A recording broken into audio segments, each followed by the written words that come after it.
everyone and welcome to a very quick video on Jurassic World Evolution 2 because there has been a new dev diary put out. This is a 5-minute long video. I don't know anything about it, so this is going to be a reaction.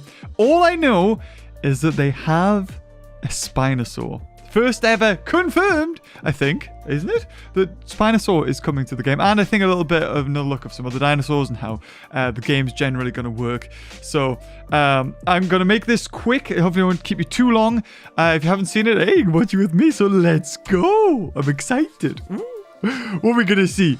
What are we going to see? Where your Jurassic World story takes place matters. How you build, manage and customize it can make all the difference between a dinosaur paradise and complete chaos. Hi, I'm Rich Newbold, game director on Jurassic has World no shadow 2. though. Why are all these shops closed? I need to do my Christmas shop. Creating your own Jurassic. I do wonder how much they can say about it. Creating and managing a park in Jurassic World Evolution 2 is more expansive than ever. Along with our new management features and tools, the player will be building in some of the largest locations seen in the series yet. Oh, that's no longer good. confined to the islands of the Five Deaths, players can now build their own Jurassic World in a number of different environments available in the game. I'm Adam Woods, and I'm the executive producer on Jurassic World Evolution 2. Every location provides players with a unique canvas where they'll be able to sculpt the landscape using terrain features made for each environment. These locations also have their own challenges and nuances. I love that some of these things are just mods. And they're like, the we'll most put that in. familiar of these environments is our tropical location. Players will be once more returning to Isla Nublar and Isla Sorna, the home of the original Jurassic Park, Jurassic World and Site B. Here, they'll face challenges in the form of hurricanes and fierce tornadoes. That looks like the DLC To combat there, the doesn't it? ever-changing conditions, The first buildings can be upgraded with storm defences to protect the vital lifelines of the park from the weather's devastating effects. Okay. When creating a sandbox park for the first time, the players can choose from either the Jurassic Park or the Jurassic World era building sets, giving players the freedom to build the park of their dreams from throughout the franchise's history. But why not both? The team have given these sets a unique and authentic feel that provide the player with a great deal of creativity when constructing their parks. Hello, I'm Amy Hook and I'm a senior animator on Jurassic World Evolution 2. Oh, Along that's with right. familiar buildings from the first game, players can they now got a place new- new buildings he moved such up, as didn't he? facilities that house The key original members guy. of staff Nick. or can Nick further Rogers. maintain the welfare of your dinosaurs. Hi, The Nick. control centre acts as the player's personal headquarters, where they can hire scientists to help develop the park.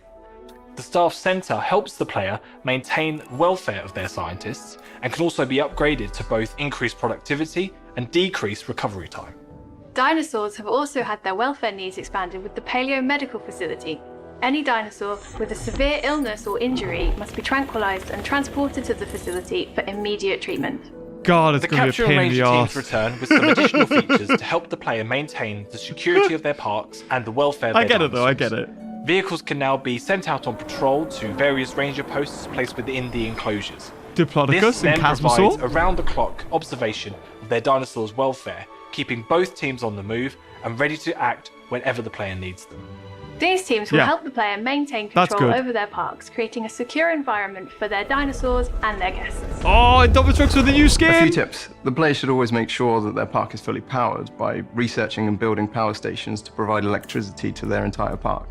However, these stations are susceptible to storm damage and sabotage, so a well-placed backup generator can mean the difference between a minor inconvenience or a major disaster. The player should also Raptors on place the down fence. amenities to meet the guest's desire for Can I food, see the raptor drink, climbing? and shopping. Well-placed amenities can provide a really good supplementary income for the player and their park. Viewing galleries or tour rides should provide good views of the dinosaurs. Without good views of the dinosaurs, That's no a guest will remodeled come to the Spino park. head. I'm Jim Stimson, lead designer on Jurassic World Evolution 2. The That looks like Jurassic the Tour one from and Gyrosphere are returning the to Jurassic animatronic World more than Evolution the 2, CGI. giving the players guests an up-close experience of their dinosaur enclosures. These rides Oh, can that looks cross over good. paths, go through fences and into the aviary, connecting their tour vehicles to the entire park. Oh, there's like While land, drones. marine Oh, and flying Tapajara. reptiles can now be released from their own bespoke hatchery and can be changed at the genome level to improve their traits, such as resistance to disease and guest appeal. The interior of the aviaries can be tailored to the flying reptiles' needs in the same way it is done for the land dinosaurs. That's Players will need to be careful as unhappy flying reptiles like Pteranodon and Dimorphodon can break out from these enclosures, terrorizing the guests below. We've also greatly expanded cool. the customization of available skin tones and pattern colours, dramatically increasing the combinations and uniqueness of the player's dinosaurs. I like All the of these different features eating serve to animations bring that players combine. closer That's to their quite nice. dinosaurs and form attachment to the species unique to their parks. I'm really proud of how each park can look different from the last. There's definitely a strategy to how the player lays out their park. Each one can feel unique based on the dinosaurs, what era of buildings, what location, and then the player can also customize how their amenities look. All of these elements together will make a player's park feel more personal. I'm really proud of the new Paleo Medical Facility building that includes a brand new park team, the Mobile Veterinary Unit.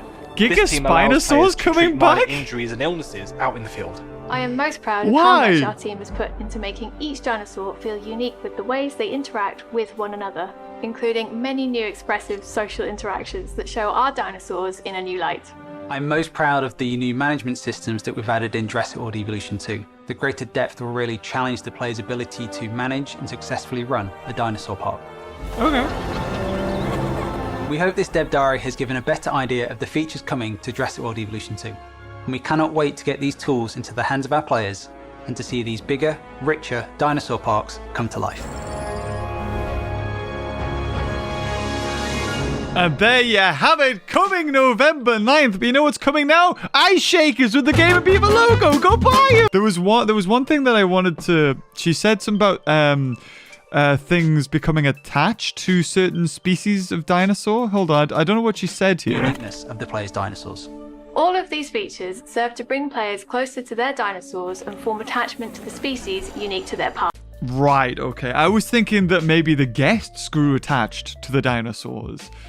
Because then it would be like, oh, well, this is known for having ankylosaurs. You know, a bit like in J-Pog where you had you could change the tour or whatever to be Scenic Platform or Thriller Dome, which would make more sense, right? If there's carnivores to call it Thriller or stuff like that. Something like that would be really cool. So I just want to like skim through this a little bit. And just see what else. So this is interesting because I think this was a mod that you could add to the original Jurassic World Evolution. Of course, if you're playing on PC. If you're not, I'm sorry. But you could do contours and stuff because I've seen this. I haven't downloaded the mod myself unless it's a separate feature that I just didn't know about. Maybe it's in a DLC or something like that. But you can have contours, which just really adds a better way of seeing like the landscape because it could be a bit funny. You don't know like what a hill might be, especially if it's night and there's no shadows.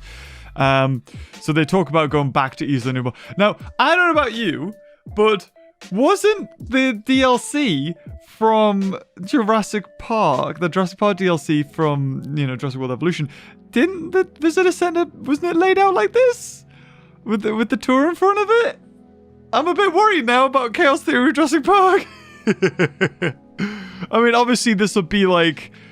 So this seems as though we were always wondering what the Chaos Theory could be for Jurassic Park other than, what the one in the DLC was.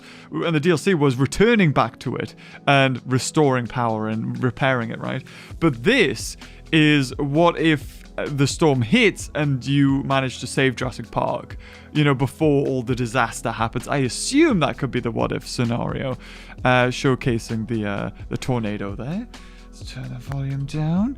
And then you got the T-Rex breaking out. So I think that must be what the Chaos Theory mode is, right? And we've got to look here at what the hatchery can do or the storm defenses. So it's something that you can add on to the buildings themselves for $250,000. So that is not cheap. Additional bays, so you can advance equipment. So it's the stuff that's like incubation success is still there, probably incubation speed time is still there, if that one's still there too. We've got a bunker as well as some other things being made here, which is interesting. You got people inside of an enclosure there.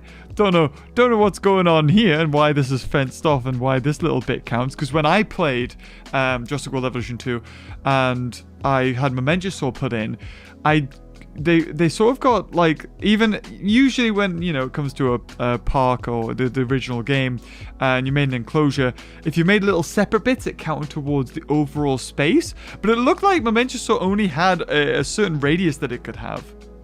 And if you made a little slim bit, it wouldn't really make much of a difference. Now, I don't know whether that's because it was, making its territory, something like that. I like the Jurassic Park gate there. That's quite nice.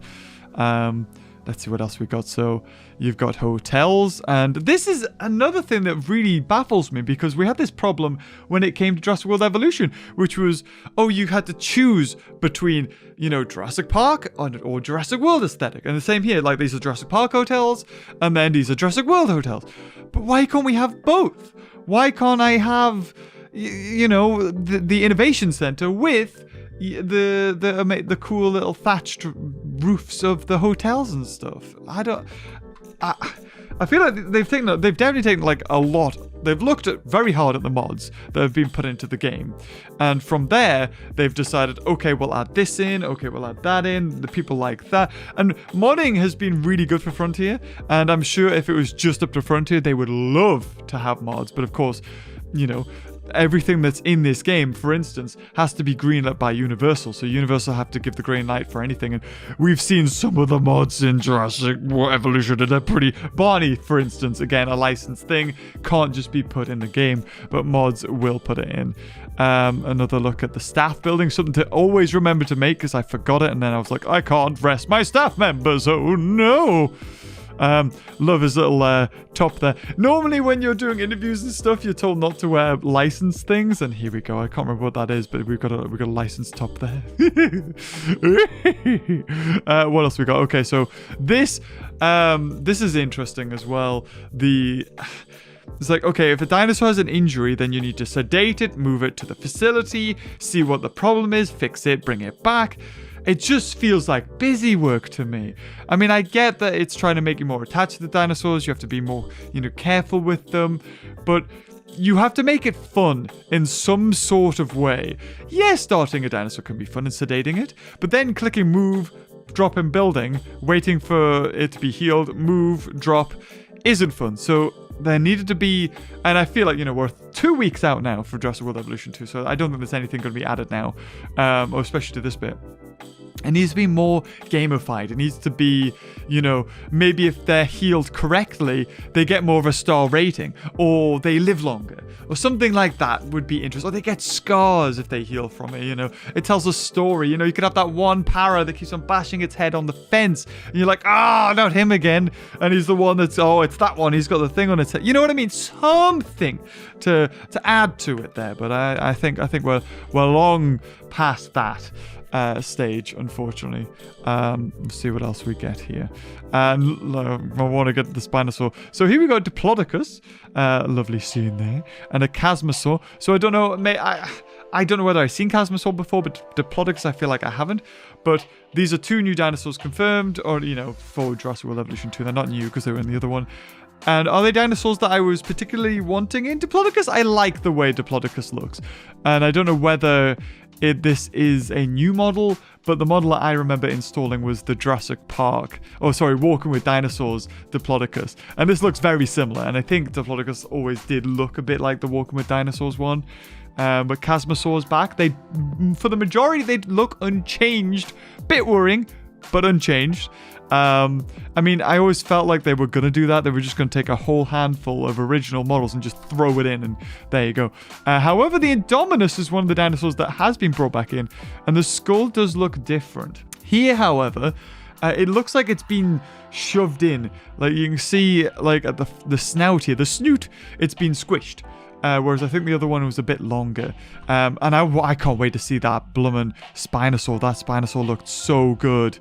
So this is interesting as well. Another thing I always thought, why have generators, and eventually, or at least the theory in my head was you start with generators and then you get to the power stations and you get more power.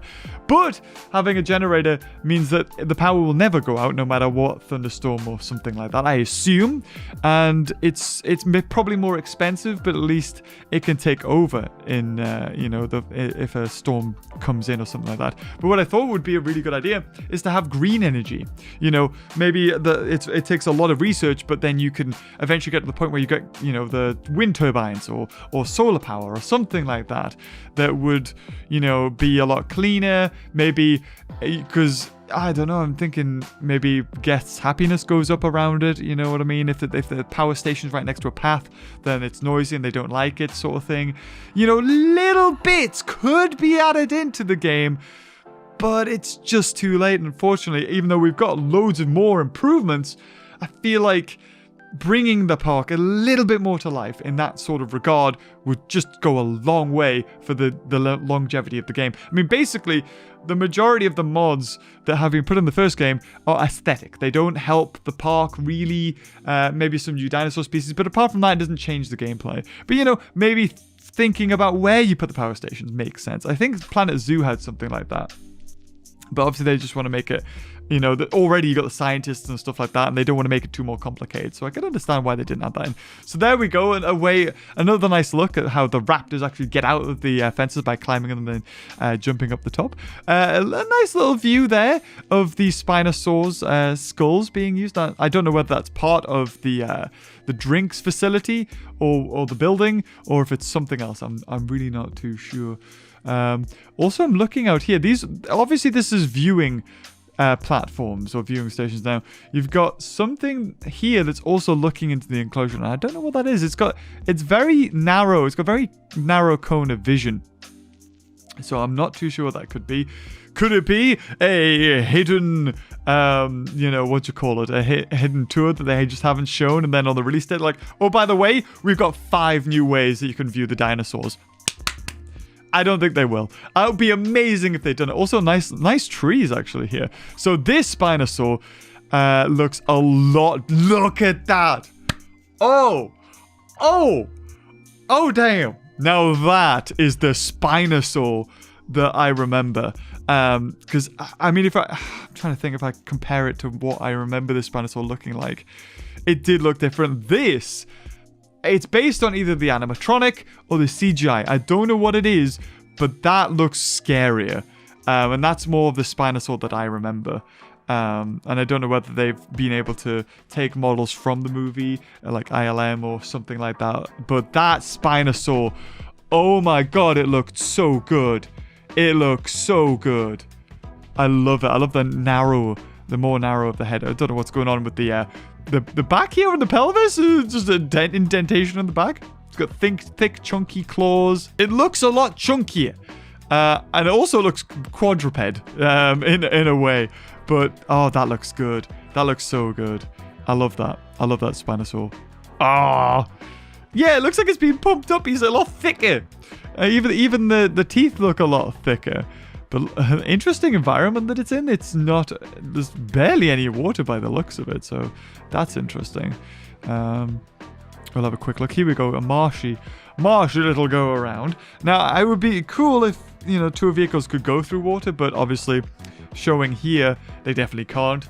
And another one would have been so cool is boat tours. Could you imagine just making like in Planet Zoo or something like that? It's something that I always thought would be a really cool idea ever since watching Jurassic Park 3 when J-Pog was around. The boat that the Spinosaur attacks. Just imagine just having that on a boat tour. Just place the water, and as long as, it's in water, and maybe it gets placed a bit too close to the shore, then it could just dig out more of the land a little bit. But then I guess, I don't know. Am I asking too much? I don't know. That's another lovely touch. Just another little bit of tweaking from the first one that just makes making a park easier and nicer. This is a really cool idea. I love the drones. I don't know why we have drones or what it's doing. It's just sort of going around. Maybe that's how they replenish the feeders, seeing as, maybe nothing else can go in this. Because I can't imagine that, you can get in your Jeep and go through. Or maybe you can through the gate, and that's how you put the feeders in. Maybe that's how you dart the dinosaurs. Still, there doesn't seem to be any way of putting the pteranodons back into the aviary, like a hatch that opens or something. So the pteranodons get out, you dart them, but how do you get them back in? Is the question. I'm curious how that happens. Maybe part of the door opens, like it slides open, or I don't know. Maybe they just deliver it into the hatchery. But this is a new species. It looks like a Tapijara or Tapigelosaurus. I don't know, something like that. I just sort of recognize that crest. It probably will be from the hatchery. This is a nice addition. So in the past, you would unlock like the hummingbird or the cuttlefish gene, and it would make certain things better. I think we see it put up here with the resilient. So its neediness goes up. It's weak. I don't know what weakness. So its weak goes up as well, or something like that. Maybe its weak goes down. But you can put it in increments. And in the last game, it wasn't so much that increments would go up, but it was that you had to, research the next level. So you couldn't just put a little bit. It would have to be the full thing. And, the Shark 3.0 would cost a fortune. Now, I don't know whether I've got to see this. So the combat is still there. So you have the attack, you have the defense, but you also have the endurance. And we still really have to see how endurance affects battling. Maybe it's for territories, and maybe the longer that, a carnivore or any sort of dinosaur can keep on battling, the more likely they're, to win a territory dispute rather than a battle and defense sort of thing or attack. Because that's the only new thing is, dinosaurs will now battle for territory. So it makes sense they have a new mechanic or a new stat for that, which in a way also implies that all they've done, it's probably they probably haven't. They've probably done loads of stuff, but it does feel like, oh, we've taken the attack and defense that they had originally, and now they have territories and also a new stat, and that's added on, rather than reworking everything from the ground up. Because I guess really it would be way too much time and money and resources to do that. A nice little addition here is adding rocks and different trees and such to the aviaries. I just wish we could do the same for lagoons and stuff like that. It would be interesting to see if a Pteranodon flies over the lagoon if a mosasaur gets it. That would be pretty funny. But that is an absolutely lovely shot and really just showcases how big you can make this map. And as you can see how this is 1, 2, 3, 4, 5, 6, 7, 8, 9, 10, 11, 12 aviaries put together, so it's absolutely massive. Don't know why there's a space in the middle, but there is. And then you've got the marshy bits with the brachiosaurs, another enclosure here, enclosure there. This lagoon to be on the beach, which is interesting. So maybe the limits are really extended. It would be so cool if you could release things into the wild, but obviously you can't. That would be ridiculous. And even at the bottom here, this isn't, the majority of the park, or maybe it is, but there's more as well because you've got a fence at the bottom right there. And this being the chaos theory, I really wished that they'd made it a city. That would have been so cool. Or at least to have, the city right on the limits. Something like that, because you see the city's over in the distance, but it's nothing to worry about. And one thing I definitely wasn't expecting is the Giga Spinosaurus to be part of this game. Like we have Stegosaur, yeah, maybe a Kentrosaur or something, and I think Chunga, the Chungi boy, is in it, and Giga Spinosaurus is in it. I mean, it's an absolutely bizarre Stegosaur to sort of have in the game, but I have no idea why they did, why they added it. But hey, I guess now that you have herbivores that only like their own species or something like that, it makes sense to have multiple, same kind of genus dinosaurs in there. And I think this is a Gallimimus. I could be wrong, but it looks like a Gallimimus interacting with a Struthiomimus. It could just be a different color. I'd be very surprised if Gallimimus didn't make it back into the game. I mean, come on. Cool, I think it is. And we have to leave it on that amazing shot. I think out of this, they always like to add things, and I mean, they have to really when you think about it, because people are watching, there's only so much you can tell us about Jurassic World Evolution 2. You make a park, pretty much, but you do little different things. But really what people are here for is the dinosaurs or the aquatic creatures and flyers and stuff like that. And they know that, we're 2 weeks out now. Let's see if there's be a Spinosaur. And it was kind of like that with the first one. I remember, I could probably say this now, but before the game was released, because Spinosaur was never shown in Jurassic World Evolution, or at least it wasn't to a point, I think. The species profile did eventually come out, but I took a trip to Frontier headquarters. I can't remember why now. I think I did something there. I don't know why. I can't remember. I went to Frontier headquarters, their old offices and stuff, and I was shown Site B, And this was before Site B was even said it was going to be a thing. And there was and I saw the Spinosaur on the island. I was like, oh, but I couldn't say anything because I was under NDA and the species profile hadn't come out and stuff like that. But I was like, oh, that's so cool. But this. It's nice to see not only a Spinosaur back, because it's a fan favorite, but it's had rework on its head, and it looks gorgeous. A little bit thick everywhere, but it's gorgeous. So, we're going to wrap up the video there. So sorry, it's a short one. I've got a wedding to go to, apparently. But if you've enjoyed